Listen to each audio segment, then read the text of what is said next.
Sure.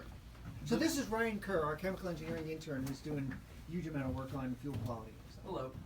So the ransomette, the roller ransomette. Squeeze in if you can, so more people can get it. The ransomette we have over here, the way it works is we put small amounts of fuel samples into here, and they're heated to about 110 degrees. Yes, degrees Celsius, sorry.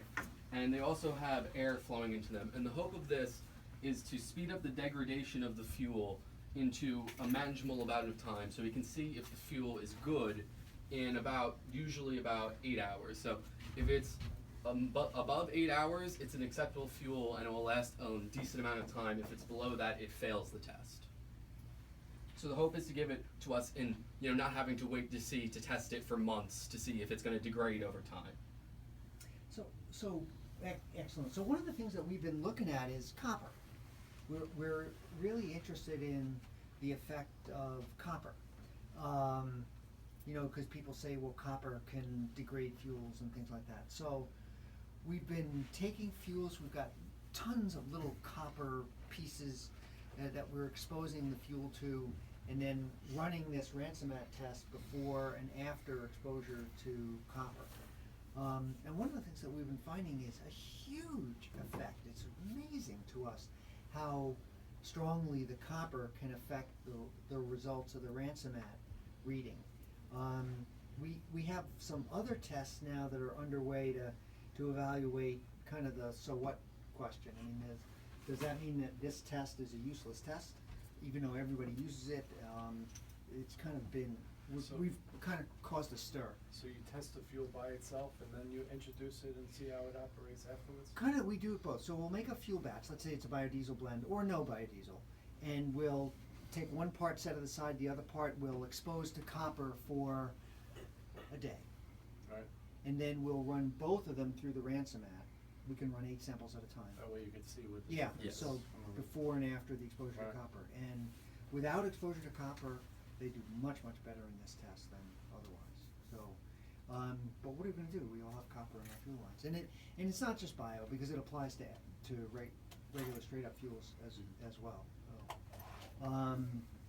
So we just got done running our first test of a metal deactivator additive to see if that's effective, and it sounds like it is, right? So far, yes. From a preliminary test, it was mostly able to keep it at the same length as the sample not exposed to copper. So we need to do a little more testing on that to be sure, but so far it's looking good. So this is all a work in progress. Mm-hmm. We're also interested in another fuel called ethyl eulenate. You've never heard of this one. So this is wood derived. It's being produced by a company up in Maine. It's a biofuel, and it's interesting relative to biodiesel because with this we're thinking future. A decade out, 2 decades out. It's derived from wood and not vegetable oil, so it's not a food source biofuel. We're going to be doing a demonstration this year in Maine of this fuel in about 20 homes. So this is coming up fast, and so what we're doing is we're running a bunch of different tests here to kind of get a preview of what to expect when this goes into Maine. So we have a controlled temperature freezer under the workbench over there that's operating at about 15 degrees F, and we're looking at different fuel blends, and we want to see if they're going to separate under the cold, harsh Maine winter conditions. So we'll see. We're also doing some pump cycling tests down in the basement to see if this fuel blend is going to be okay. We want to kind of do the homework before the heating season starts to make sure that we're going to be okay once this fuel gets into Maine. So it's kind of neat. One of the other things that's happening is on top of the workbench there is that clear panel thing that you can open the door, and that's an incubator. It's basically for keeping things at mildly warm conditions. And what we're doing here is we're extending the tests of the copper. You can put your hand on it and feel how warm it is if you want to. You can open up and feel the bottles. Well, they're not I don't wanna. It's gonna be met roll. Like a bowl or something So, in there. Got a nice little Something the tray breaks, everything falls out. Does the copper affect the long-term storage stability of the fuels? This is run at 100 C or 200 F, so this is pretty hot. But we don't store fuels at those temperatures, so this is kind of more closer to what the long-term storage temperature would be like. So unfortunately that has to run 12 weeks before we get answers. So, but it's underway. So I think we've got a bunch more weeks yet to go, but nonetheless. Do we have in the oven any filters with the particulates on them? We do. I also have some outside. Oh, so great. don't Okay, be- good. Why don't you talk about that? So one of the tests we run is we check the amount of particulates in a fuel. We use the apparatus over there to filter them. And these are just some of the ones we get.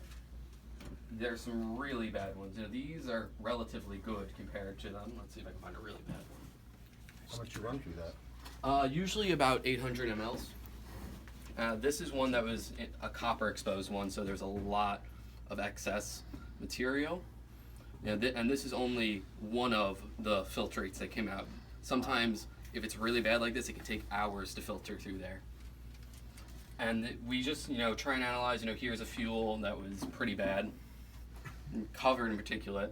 This, I believe, is only about 400 mmLs that we got, just that amount. And we use this to just see how much in general there is in the material. We have so many samples that we've gone through. Some of them just look absolutely disgusting. Others, this sample, completely fine, really. Any sample, there's going to be a small amount of particulate, but this is almost nothing. So we just check this to see how much particulate is there. All the fuels pretty much look fine. Yeah, all of them. Sometimes you can look at them and tell, they're very dark. Actually, I have one over here. Is that biological or is that just saying just any particular? It's any particulate such as rust or anything. This is one of the samples we had, and it's, I can tell by looking at it that if I run this, it's gonna take hours. It's just, it's just the coloring. It's so dark, you can just tell by looking at it. Mm-hmm. It's just gonna take forever to run. That's why I haven't run it. This is all after the filter. Yeah.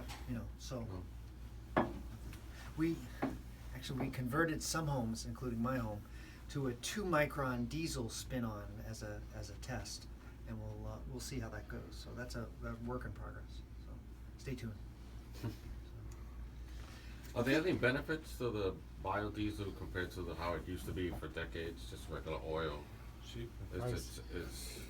How's it changing? Is it changing the diet, the heat? It's cheaper. Or does it run better?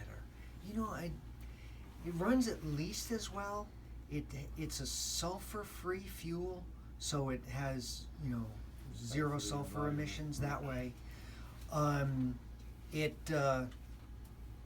It burns a little bit cleaner.